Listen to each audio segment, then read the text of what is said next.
Welcome to the Deep Dive.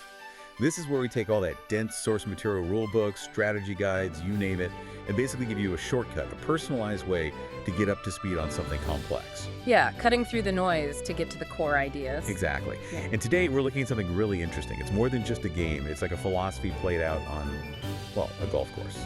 T-Legion, that collectible TCG blending knights, dragons, and golf. Right. Mythic duels on living golf courses. And our mission today is a deep dive into one specific faction, the Monk Legion. Ah, the Masters of Iron Resolve? That's them. These are your flashy, quick-win players. Think defensive, really patient, focus on attrition. They want to grind you down with discipline and balance. It's a fascinating approach in a TCG. It really is. But we need to get beyond just the idea of Iron Resolve. How does that calm, that quiet focus actually translate into game mechanics? How do you build a fortress when the game has, all these chaotic dice rolls? That's the core question, isn't it? Okay, let's unpack this. The real challenge is figuring out how resolve and calm become active strategies, actual weapons, in a game deliberately built with high variance. Exactly. And that's why they're so interesting to study. To really get the monks, you first have to grasp the battlefield they're designed for. T-Legion does this unique thing, right? It merges the sort of structured flow of golf with creature combat. Which sounds kind of chaotic in itself.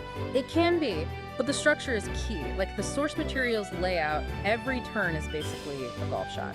You line up your attack, that's the lance zone. You pick your relic, which is like your club. Okay. Then you roll the strength die, and boom, you play the course, execute the move.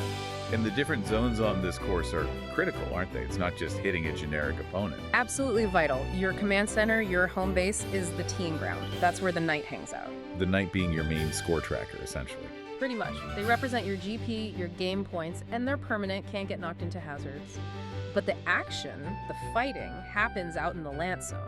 That's where your dragon units line up. And they don't just stand anywhere, right? There's that YDS thing. Exactly. That's yardage identity YDS. It dictates where a dragon can be. It locks them into specific slots based on their distance potential, just like you wouldn't use a putter to drive 300 yards. So if you've got a big hitter, say 280 plus YDS, it has to go in the driver slot, the D1W. A short game unit, maybe 6100 YDS, that's locked into the sand wedge slot, the SW. That YDS restriction feels like a really core balancing act. It means your biggest defensive threats are tied to those long-range slots, Right. forcing you into certain engagements, even if maybe you'd prefer to fight up close. Precisely. And this is super important context for understanding the monks. The sources make a big deal about this.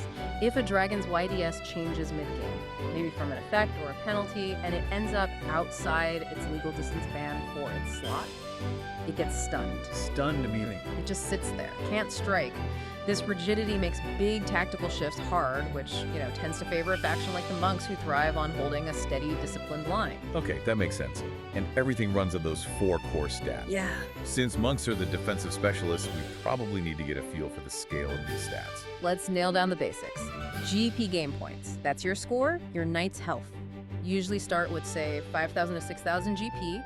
Hit 0, game over.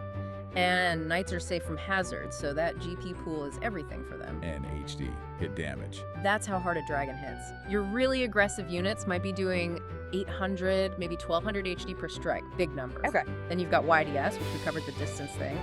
And finally, the monk's favorite stat, DG, Dragon Guard. That's a unit's toughness, its defense score. High DG acts like damage reduction against incoming HD. So it reduces the damage before it hits the knight's GP. Exactly. Think of it like armor. If a typical attack hits for, say, 1,000 HD, and your monk dragon has 700 DG. Only 300 damage gets through to the knight's score. Right, it just slashes the effectiveness of those big burst damage strategies. The whole monk game plan is built around maximizing that DG, creating this massive firewall to protect the knight's GP. And this matters even more because of that single command rule, doesn't it? Oh, absolutely. No matter how crazy the turn gets, the knight issues just one command. Struck, defend, or activate. That's it. One action. Wow. That really forces you to think about tempo, about focus. If you're playing an aggressive deck, like Slice Fang. You're probably being slamming that straight command almost every turn, trying to overwhelm that DG. But the monk player, they might skip attacking altogether. They absolutely might. They could choose the defend command for a turn, maybe boost DG across their whole lance zone, or use the activate command to trigger some passive ability, maybe gain some GP back. It's a calculated trade-off. Defend means no damage output that turn, but you make it incredibly hard for the opponent to hurt you. Exactly. They're basically daring the opponent, go ahead, waste your attack on this wall. It completely dictates the pace of the game. Okay, that groundwork is crucial. Now we can really dig into the Monk Legion identity itself. Iron Resolve. Why is it fundamentally designed to counter aggression? Well, the source material literally calls them slow but unbreakable. That says a lot, right? Their whole identity is about high DG, sustaining through their resolve, grinding out wins through attrition, and just pure discipline. They play the long game. And you can even see this in their visual design, can't you? The colors. Sacred gold, calm white, earth brown. It feels very deliberate, very grounded. It's definitely a statement. That sacred gold, hashtag FBC02D, speaks to patience, the value of resources. The calm white, hashtag FFFF55, is about serenity, maybe even inaction as a strength.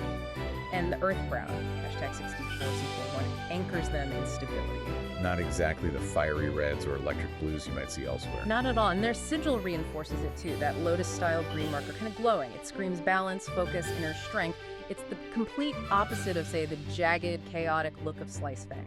So where do they actually apply this discipline on the board? You mentioned they specialize in certain areas. They do. Mechanically, they're set up as bunker specialists and, interestingly, driver slot bulwarks. Bunker specialists, so they're good at getting out of the sand traps. Exactly. Their dragons in those wedge and iron slots, like the sand wedge or maybe a 9-iron, often have abilities that trigger when units are being retrieved from the bunker hazard. They find stability where other factions stumble. And the driver slot bulwarks, that's the long-range slot, right? Yeah, the 280 plus YDS slot. But for monks, the dragons there often aren't about hitting for massive damage. Instead, they're these huge high DG shields. Their job is to just sit there and absorb punishment for turns, protecting the knight and the rest of the lance zone. Stalling, basically. So the knight, sitting back in the teeing ground, is the real core, the engine driving this. Yeah. Absorbing hits, keeping the GP high. Totally. The knight has to embody that philosophy. They're the anchor, the GP battery. And sometimes that defense turns into a kind of subtle offense. We should look at that knight's signature passive ability the sources mentioned, Shield of Resolve. Okay, how does that work? Well, imagine the knight has 5,000 GP. Shield of Resolve might passively prevent, say, the first 300 GP damage they would take each turn. So if an attack gets through a dragon's DG and 250 damage spills over... Poof. 0 damage actually taken by the knight. Right, pure damage negation, which is already great against chip damage. But the really clever part is the potential counter damage. Okay, defense into offense. Exactly. If the amount of damage prevented, let's stick with that 300 GP prevention capacity, if that prevented amount is more than the opponent's HD on that particular strike. And then what happens? The Monk Knight actually pings the opponent's knight directly for GP damage, maybe 200 to 500 GP, depending on the specifics. Okay, wait. Let's walk through that. Say the opponent attacks with a small, fast dragon, hits for only 500 HD. The Monk Dragon has 700 DG, so no damage gets through to the knight. Correct. 0 damage spillover. So Shield Resolve triggers, because 500 HD is less than. Wait, how does that work if 0 damage got through? Does it trigger on the attempt? Ugh, good question. The sources suggest it triggers when damage would have been dealt to the knight after DG. So in your example, 0 damage reaches the knight, meaning the condition damage prevented exceeds opponent's HD isn't met based on spillover. Let's adjust the scenario. Okay. Opponent hits with 1000 HD. Monk Dragon has 700 DG, so 300 damage spills over towards the knight. Shield of Resolve prevents that 300 GP damage. Now, we check. Was the prevented damage 300 greater than the opponent's original HD, 1000? No, it wasn't, so no counter damage. Okay. So the counter damage only happens if the opponent's initial strike was weaker than the shield's prevention capacity. That seems to be the trigger, yes. Let's say the opponent uses a weak probe, 200 HD. Monk Dragon has 100 DG, so 100 damage spills over. Shield of Resolve prevents that 100 GP. Well, Now, is the prevented damage greater than the opponent's HD, 200? Still no. Let me reread that source note. maybe compares the prevented damage to the opponent's HD. If the shield prevents 300 and the opponent only hit for 200 initially. All right, here it is. If the prevented damage exceeds the opponent's HD. Okay, let's refine. Opponent hits for 250 HD. Monk Dragon has 0 DG hypothetically. 250 damage spills over. Shield of Resolve prevents up to 300, so it prevents all 250 GP damage. Now, is the prevented damage 250 greater than the opponent's HD 250? No, it's equal. Still no counter. This is tricky. Maybe it needs the opponent's HD to be lower than the potential prevention. Let's try this. Opponent hits for 150 HD, Dragon has 0 DG, 150 damage spills over. Shield prevents all 150 GP. Is the prevented damage 150 greater than the opponent's HD 150? Still equal. Okay, the example phrasing might be simplified. Let's assume the intent is when if the shield negates damage from a weak enough hit, you get a counter. Perhaps the threshold is just hitting below the shield's max prevention, so if they hit for anything less than 300 HD, assuming 300 prevention, and the shield blocks it, maybe then you counter. That feels more intuitive for punishing weak attacks. So, opponent hits for 200 HD, spills over, shield prevents it.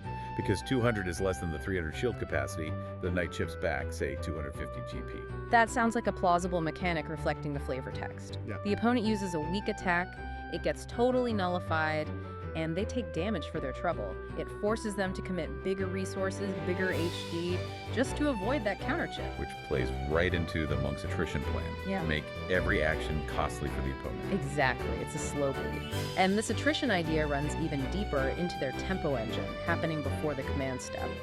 Monks really leverage the start The very beginning of the turn. Yeah. While other factions are planning their big command action, Iron Resolve often gets benefits from start of turn effects. Like, the faction itself might grant a small GP trickle, maybe plus 100 GP, just for starting the turn. Maybe if the knight meets a certain condition, like having high DG. So just passive healing every turn. Pretty much. Yeah. Small but consistent. Over a 15-turn game, that's 1,500 GP recovered without spending a single command. When the opponent is struggling to get past your DG shields just to do maybe 300 damage, that 1,500 passive recovery makes your effective health enormous. It practically guarantees you win the long game. The slow bleed, the big DG wall, passive recovery. It paints this picture of, like, inevitability. But then there's the dice. That feels like the weak point. How do they maintain discipline with random 1d6 rolls? That's the clever part. They don't eliminate the randomness, they channel it. They manage the outcomes. Think controlled risk, not pure chaos. The main dice system is the shot shape roll, right? A 1d6 roll tied to the relic you use. And 1 is best, 6 is worst. Generally, yeah. 1 is straight, perfect. 6 is a shank, potentially disastrous.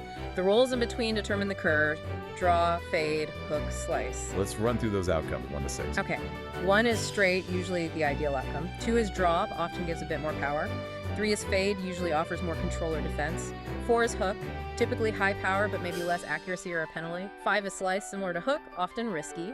6 is shank, the big miss hit often leads to hazards. And the aggressive decks, like Slice Fang, they're like the risky ones. They thrive on them. Hooks 4 and slices 5 often give huge bonuses, like maybe plus 150 YDS and plus 200 HD on a hook. But it might come with a nasty 100 DG penalty for that turn. High risk, high reward. Which the monks would hate, losing DG like that. Absolutely. Iron Resolve completely rejects that kind of defensive vulnerability. They prefer the stability of Fade 3 and Draw 2. So what do those give them? A Draw 2 might offer a modest, controlled boost, maybe plus 100 HD and plus 50 YDS. Reliable offense, nothing crazy. Okay. A Fade 3 is pure control, perhaps plus 100 DG and plus 50 YDS. See the trade-off. They give up the chance for that huge plus 200 HD burst from a hook to guarantee they don't suffer that negative 100 DG penalty. They're trading a potential birdie for a guaranteed par, basically. Perfect analogy. Their philosophy translates directly into which stats they prioritize. They accept a lower offensive ceiling to ensure their DG, their shield wall, is never compromised. It's risk mitigation as a core strategy. And this measured approach shows up even in desperate situations, right? Like that Night Strike roll. Oh, definitely. That's when your Lance Zone is empty, no dragons left, and the knight has to take the swing. For most factions, this is panic mode. Yeah, for Slice Fang, a bad roll there could permanently lose you a dragon, send it out of bounds. Exactly.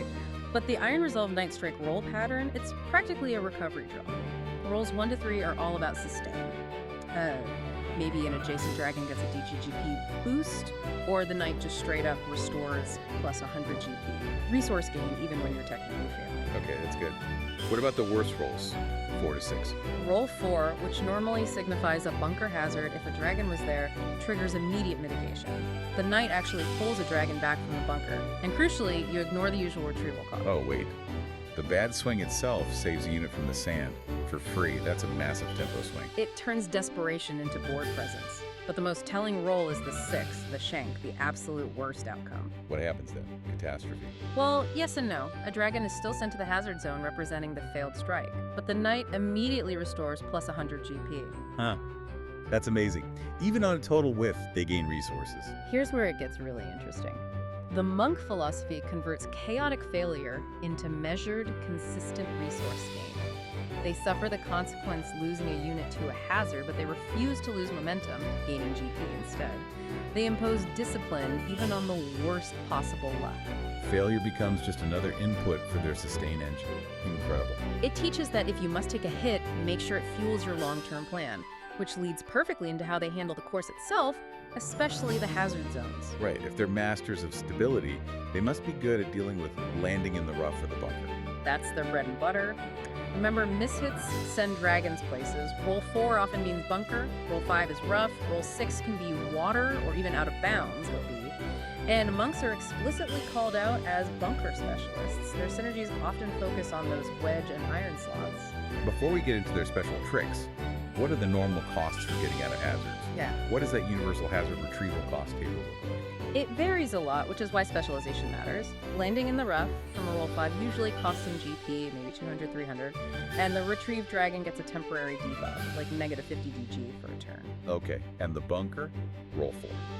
Often cheaper on GP, but the penalty might hit the dragon's offense harder, like a negative 100 HD penalty on its next attack. And water or OB from a 6, that sounds like the worst. It generally is. Water retrieval often forces you to discard a valuable relic card from your hand, or pay a really hefty GP cost, like 500 plus GP. And sometimes there are lingering effects, like permanent stat loss, or even the risk of the dragon just being declared out of bounds anyway, gone for good. Okay, that context is vital. So how does Iron Resolve soften those penalties, especially for the bunker and rough they specialize in? They get specific overrides. This is key. Unlike most factions, Iron Resolve often lets them recover a bit of GP when they successfully retrieve a unit from the rough or bunker. Maybe 100, 150 GP back. So they still pay the cost, but they instantly get like half of it refunded. Exactly. If the cost is 300 GP and a temporary negative 50 DG debuff, the monk pays the 300 GP, takes the debuff, but immediately gets 150 GP back. It halves the tempo loss from the GP payment. That's significant. Do they alter the penalties too? Sometimes, yeah. Instead of just eating a negative 100 HD penalty from a bunker retrieval, a monk ability might let them convert that offensive penalty into a defensive bonus, like a temporary plus 50 DG boost. They sacrifice attack potential for even more stability. Survival becomes recovery. But they still have to deal with exhaustion, right? Yeah. The retreat dragon can't attack immediately. Correct. That's a universal rule. Retrieve dragons always re-enter the land zone exhausted, meaning no striking that turn. That's the necessary trade-off, the tempo cost for bringing them back. So it keeps the strategy grounded. The monk stabilizes, gets their GPDG up, but they lose a turn of offensive pressure. The opponent gets another chance to attack. And that is the attrition grind. The monk strategy isn't about blocking all damage. It's about making sure the opponent has to spend, say, 100% of their offensive effort just to maybe inflict 30% of the damage they normally would. Because of the high DG, the passive heals, the potential counter damage? Exactly. They force the opponent to constantly overcommit resources cards, tempo, commands, just to make a dent. And the monk just relies on the map. Eventually, the opponent will run out of steam, run out of GP, run out of options before the monk's defenses crumble. This demands a really specific toolkit then. The relics they choose must directly support this DG and GP focus. Let's look at the main relic types they rely on. Right. Relics are the heart of executing commands in T-Legion. Monks tend to shy away from the really volatile stuff, like gear relics with their risky stat swaps, or technique relics for miracle plays. They lean heavily into swing, caddy, and course relics. Okay, starting with swing relics. Form and stance, focused on DG. Pretty much. Swings are mainly about defense and tempo.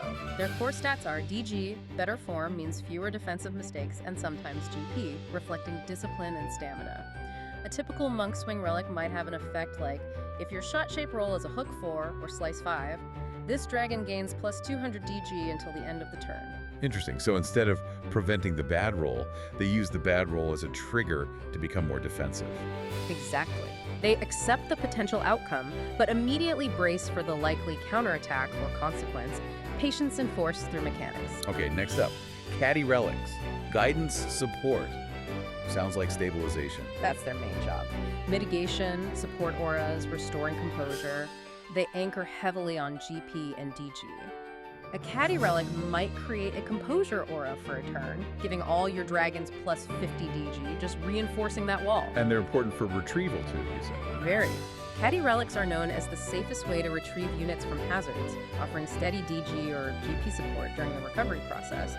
But, and this is a crucial balancing point, they have a built-in limitation. The cap. What kind of cap? You mentioned par 4 and par 5 dragons earlier. Right. So in T-Legion, dragons often have a par designation, kind of like golf holes. It roughly correlates to their size, power, cost. A par 5 dragon is usually your big, expensive, powerful boss monster. A par 4 is typically smaller, more of a utility piece. Caddy relics are explicitly capped. They can generally only retrieve dragons designated as par 4 or lower. Ah, so they provide safe recovery for your standard units, your support pieces, but they can't perform miracles and pull your giant par 5 boss out of trouble. Exactly. They're reliable support, not game-breaking saviors. It reinforces the monk preference for steady, incremental advantage over risky, all-or-nothing plays. It's a deliberate choice for reliability over clutch potential. Makes sense. What about the third type, course relics? Course relics are about manipulating the larger environment, macro control. They tend to anchor on GP think tempo, morale, and sometimes YDS. An Iron Resolve course relic might stick around for a few turns, providing a small, constant plus 50 GP trickle each start phase, directly boosting that attrition engine we talked about. Using the environment to reinforce their core strategy. And the fact they don't rely much on technique relics says a lot too. It really does. Technique relics are built for those desperate, high-variance, clutch shot moments. They're the only relics that can retrieve a fallen par 5 dragon. But that power comes with immense risk often. If the roller condition fails, the retrieved dragon is just declared out of bounds, permanently gone. A risk the monk philosophy just can't stomach. Precisely. Iron Resolve avoids that potential for catastrophic, irreversible failure. They'd rather take the guaranteed, safe retrieval of a par 4 unit via a caddy relic than risk everything on a slim chance to save their biggest threat. Discipline means avoiding total collapse is more important than chasing a dramatic comeback. Wow, okay, that really paints a complete picture. Every piece, every mechanic is geared towards that relentless, disciplined consistency. They don't win with flashy explosions like flame wings or intricate combos like wizards. Nope. They win by simply refusing to break. They force the opponent into a marathon, manage their GP with meticulous precision, and trust that the opponent's resources will run dry first. Their defensive economy is just fundamentally more sustainable. So what does this all mean? It feels like the Monk Legion, with Iron Resolve, is proof that in T-Legion, control and resilience can be the most powerful form of aggression, just played out over the long term. I think that's right. They might be slow, methodical, but their design aims to ensure the opponent exhausts their offensive capacity long before the monk's defenses give way. The value isn't just blocking damage, it's buying time. Exactly. Time bought by turning failures like Shanks into resource gain. Time bought by making attacks unprofitable with things like Shielded Resolve. Time bought by safely pulling units back from the bunker and run. Okay, that leads us perfectly to a final thought, something for you, the listener, to chew on. We've seen monks are masters of mitigating those middle ground mishits. The bunker, roll 4, and rough, roll 5. They turn those penalties into recovery. But they seem less equipped to handle the most extreme hazard, water, roll 6. Right. The cost for water retrieval discarding relics, huge GP burns, seem directly counter to the monk's resource hoarding style. So here's the question.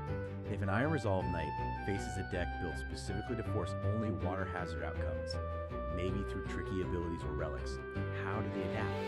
Can they stick to their defensive attrition game when faced with costs they hate paying? Or would they be forced completely out of their comfort zone, maybe having to play a risky offensive game they were never built for? That's the real test, isn't it? When disciplined control meets ultimate volatility head on.